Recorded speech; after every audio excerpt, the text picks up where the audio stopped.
Sarah hurried through the chaotic afternoon traffic, her steps fast and uneven as the wooden tray of freshly baked bread rested heavily on her head.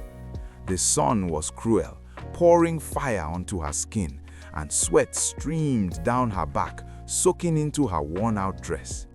Each slap of her torn slippers against the dusty road reminded her how long the day still was. Her yellow dress had once been bright, but now it looked tired, just like her. It clung tightly to her body from heat and exhaustion, but stopping was not an option. Sarah had learned early that resting didn't feed anyone. Her life followed the same painful routine every single day. Wake up before dawn, rush to the bakery, collect bread on credit, walk the streets shouting until her throat burned, sell everything, send most of the money to her sick mother in the village, use whatever remained for transport, food, and school materials. She was a final-year university student, but hunger did not respect education. Hunger didn't care about dreams, grades, or certificates. Hunger only recognized survival. And sometimes, survival meant hawking bread until her legs shook and her body begged for mercy.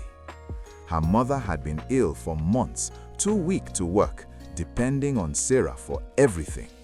Lecturers complained that she missed classes, unaware that some nights Sarah slept under staircases because she arrived too late and the school gates were locked. They didn't know she attended lectures on an empty stomach or studied while fighting dizziness from hunger. Life had squeezed her so tightly that even tears felt like a luxury she could no longer afford. She weaved carefully between cars, her voice breaking as she shouted, "Fresh bread! Hot bread!" Drivers ignored her. Some cursed, some honked angrily. Still, she didn't stop. As she crossed into another lane, a large black Jeep slowed beside her. Her heart skipped violently. Big cars usually meant insults or trouble. She quickly stepped aside, lowering her head, ready to apologize. But then, the tinted windows slid down smoothly. Inside sat a man with calm eyes and a tired expression. He was handsome, clean-shaven, well-dressed, someone who clearly belonged to a world Sarah had only seen from afar, a world where people didn't worry about rent, food, or tuition. She avoided his gaze and asked politely if he wanted bread. He didn't. Instead, he asked her name. "Sarah," she replied quietly. He studied her like someone standing at the edge of a difficult decision.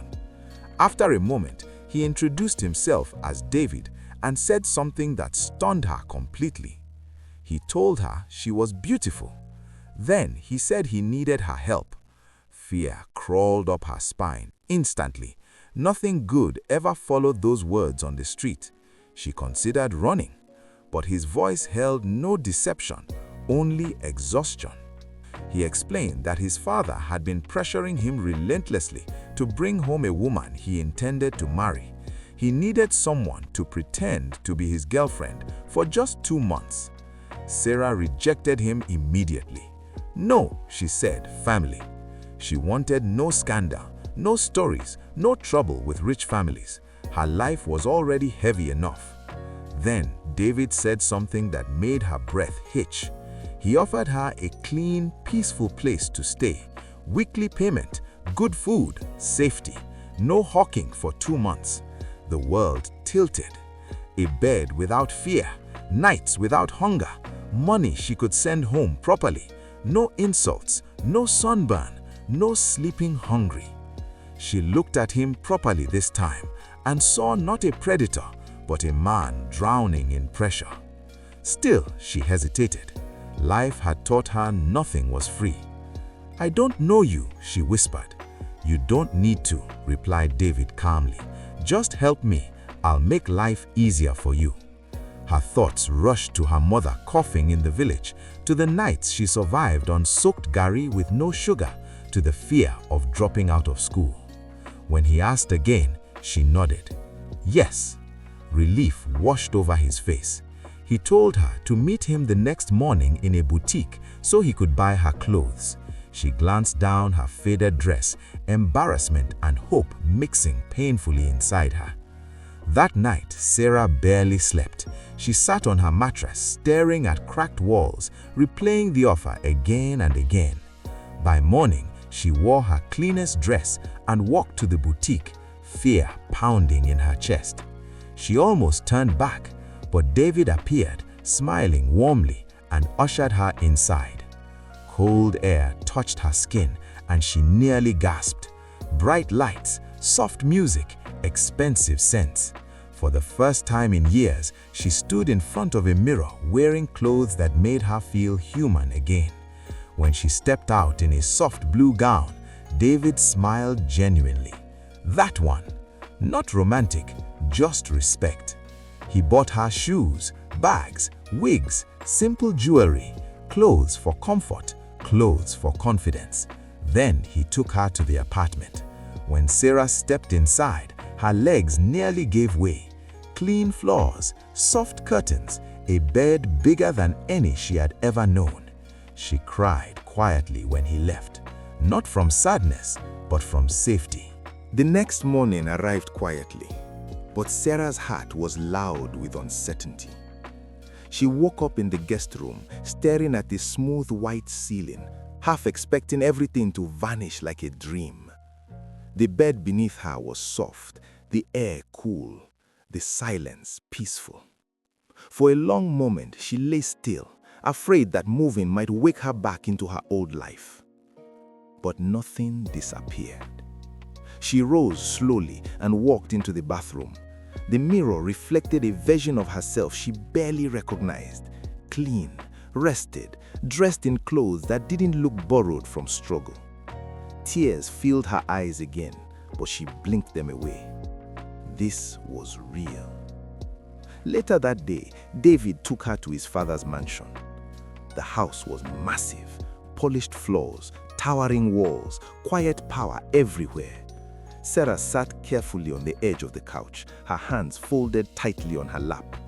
Her heartbeat thudded loudly in her ears as heavy footsteps approached. Mr. Williams entered the room with authority. Tall, strong, his presence filled the space. The moment he saw Sarah, his face brightened. "So this is her," he exclaimed happily. "My son, you kept her hidden for too long." Sarah's cheeks burned as he took her hand warmly, praising her beauty, her calmness, her grace. David smiled stiffly, answering carefully, while Sarah nodded politely, saying little. Then came the question that froze her blood.